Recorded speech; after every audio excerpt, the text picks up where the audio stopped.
Unafahamu kwamba Mungu akitaka kukubariki kwa ukubwa, huwa anatanguliza dalili? Na hiki ndicho kitu ambacho watu wengi wanashindwa kukifahamu. Wanachanganyikiwa na kufikiri maombi yao hayajibiwi. Lakini ukweli ni kwamba Mungu anawaandaa kwa ajili ya jambo kubwa. Usiogope. Kama umekuwa ukitaraji jambo kubwa kwenye maisha, huu ujumbe ni kwa ajili yako. Weka umakini mkubwa kwenye video hii, kwa sababu kama utaona dalili hizi kwenye maisha yako, tambua kuwa Mungu anakuandaa kwa ajili ya jambo kubwa. Mkumbuke Yusufu kwenye Biblia. Alikuwa na ndoto kubwa, ila kabla hazijathibitika, maisha yake yalionekana kama yameharibika. Aliuzwa Misri kama mtumwa. Alisingiziwa kubaka. Akatupwa gerezani. Hakuna kilichoonekana kwake kama baraka. Lakini yote hayo yalikuwa maandalizi. Mungu alikuwa anamwandaa kuwa mtu mkubwa, hata kama ilikuwa haionekani. Na hivyo ndivyo itakavyotokea kwako. Kabla ya baraka kubwa, utapita kipindi cha majaribio, maandalizi, na mambo usiyotarajia kwenye maisha yako. Sasa tuanze kuangalia dalili zinazoashiria Mungu anataka kukupa kitu kikubwa kwenye maisha yako. Namba 1. Changamoto zinaongezeka. Kabla ya ushindi, vita hutangulia. Hivyo ukiona unapitia magumu, upinzani, au kurudishwa nyuma kwenye maisha yako, inawezekana ni dalili kuwa adui anajaribu kuzuia kile Mungu alichopanga kukiachilia kwenye maisha yako. Ila usiogope, kwa sababu kitabu cha Yakobo sura ya 1 mstari wa 2 hadi wa 3 kinatukumbusha kwamba, ndugu zangu, hesabuni ya kuwa ni furaha tupu mkiangukia katika majaribu mbalimbali, mkifahamu ya kuwa kujaribiwa kwa imani yenu huleta saburi. Hivyo badala ya kuona vikwazo unavyopitia kama dalili ya kushindwa, anza kuona kama ni daraja kwa ajili ya mambo makubwa. Namba 2. Utaanza kupoteza watu uliodhani watadumu na wewe daima. Wakati mwingine, kabla ya Mungu kukubariki, kuna watu anawaondoa kwenye maisha yako. Inaweza kukuumiza, ila ni muhimu. Sio kila mtu atafika na wewe mahali Mungu alipokukusudia ufike. Hivyo Mungu anakutenga nao ili kukulinda. Kama mahusiano yako yanafika mwisho, milango inaonekana kufika mwisho, au unahisi umetengwa, usihuzunike. Yesu mwenyewe mara nyingi alijitenga na kuwa peke yake kabla ya kuchukua hatua kubwa kwenye huduma yake. Inawezekana Mungu anakusudia uwe peke yako ili kukuandaa katika hatua inayofuata. Namba 3. Utaona unakosa utulivu. Utaanza kuhisi kuna mabadiliko, lakini huwezi kuelezea. Nafsi yako inaona mabadiliko yanakuja. Utaanza kupoteza hamu ya vitu ambavyo mwanzo ulikuwa unavipenda. Utaanza kupata shauku ya kuomba zaidi, kumtafuta Mungu zaidi, au kuzama kwenye imani zaidi. Huyu ni Mungu anakuandaa kwa ajili ya jambo jipya. Isaya 43:19 inasema, tazama nitatenda neno jipya, sasa litachipuka. Je, hamtalijua sasa? Nitafanya njia hata jangwani na mito ya maji nyikani. Ukianza kuona haya mabadiliko, zama ndani yake. Namba 4. Utahisi Mungu yupo kimya. Hii inaweza kukuogopesha. Unasali, unaabudu, unamtafuta Mungu, ila unachokisikia ni ukimya. Na ndani ya huo ukimya, wasiwasi unaingia. Ila kumbuka, mwalimu mara zote hukaa kimya wakati wa mtihani. Mungu akitaka kukuinua, anapima kwanza imani yako kwake.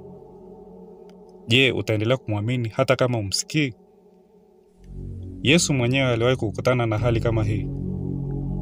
Alipokuwa bustanini, alilia, lakini mbingu zilikuwa kimya. Ila ukimya huo haukumaanisha kukataliwa. yalikuwa ni maandalizi ya kazi kubwa iliyokuwa mbele yake. Namba 5. Utaona milango usiyotarajia ikianza kukufungukia. Fursa ambazo hata ukuziomba zinaanza kujitokeza. Upendeleo unaanza kukufuata. Mambo yanaanza kujipanga kwa jinsi ambavyo hukutarajia. Hii ni dalili kuwa mipango ya Mungu inaanza kudhihirika.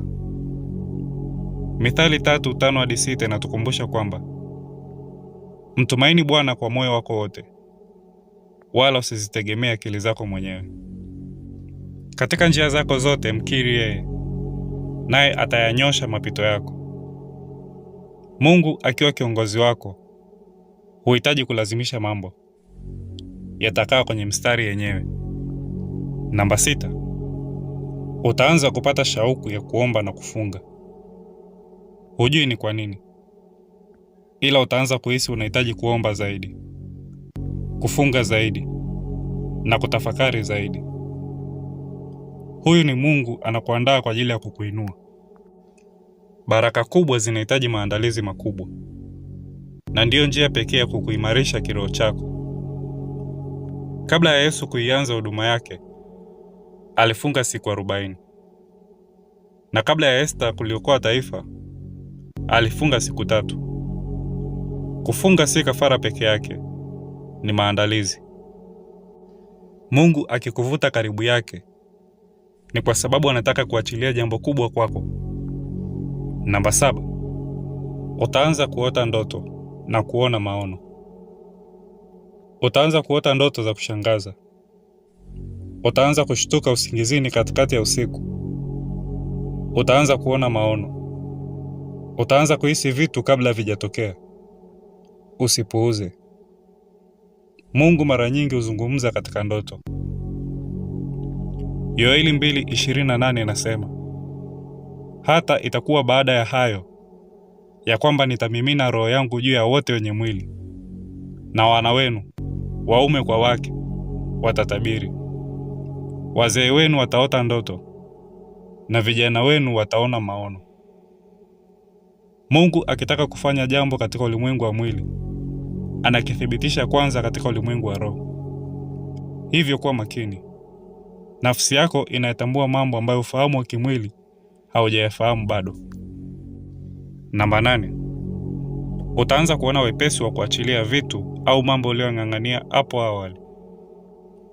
Hilo wazo la kibiashara, huo urafiki, hayo mahusiano, huo ukawaida, utaanza kuona wepesi wa kuachilia. Haimaanishi unaacha, inamaanisha unajisalimisha. Kwa sababu wakati mwingine Mungu akuvushe hatua inayofuata kabla hujakubali kuyaachilia unayong'ang'ania au kuyashikilia sasa. Mkumbuke Isaka juu ya madhabahu.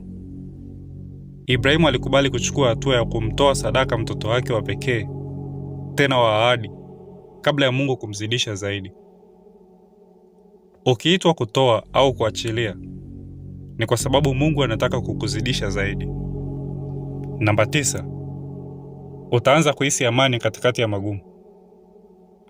Katikati ya magumu, utahisi amani. Amani ambayo ileti maana kufikirika. Na huko si kubahatisha, ni uhakikisho. Wafilipi 4:7 inasema, na amani ya Mungu ipitayo akili zote itawahifadhi mioyo yenu na nia zenu katika Kristo Yesu. Amani ya Mungu ni uthibitisho wa mwisho kabla ya muujiza. Hivyo unapoona unahisi amani katikati ya magumu unayopitia, tambua Mungu yupo karibu na ushindi wako upo karibu. Hivyo unapohisi ugumu, hali ya kuchanganyikiwa, au kama vile unatembea kwenye moto, kumbuka jambo hili. Mungu hutumia moto kutakasa na si kuangamiza. Majaribu si adhabu, ni kuwekwa kwenye nafasi. Haucheleweshwi, unaandaliwa. Na wakati sahihi ukifika, Mungu atakushangaza kwa baraka zake. Ukiona dalili hizi, usiogope. Inamaanisha unakaribia kupokea muujiza mkubwa. Dumu katika imani, dumu katika matarajio, Mungu yupo kazini, hata kama umuoni. Umepata kitu? Tuambie nini unafikiri kwenye maoni.